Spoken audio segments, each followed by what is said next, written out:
Маңғыстауда 16 мектеп пен 42 балабақша басшысыз отыр. Сондай-ақ 3 колледжге де лайықты директор табылмай тұр. Бұл туралы білім саласына қатысты өткен жиында айтылды. Мамандардың сөзінше өңірде мектеп басқаруға келгісі келетіндер аз. Ал бастық болам деп үміттенгендердің біразы мемлекеттік аттестациядан өте алмаған.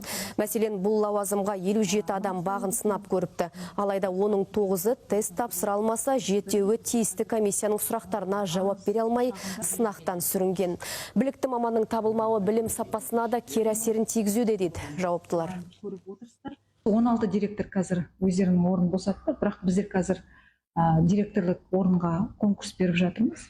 Енді өкілеттік мерзімі біткеннен кейін олар әрине қатыса алады, бірақ тесттен өтпей қалды деген сөз ол заңдардан ғой. Енді бір соншама өте төмен директорлар деп айта алмаймыз. Бүкіл біздің білім сапамыз, біздің жұмысымыз, бүкіл сатып алулар, тамақтандыру, одан басқа бүкіл процесс осы мектеп директорына байланысты.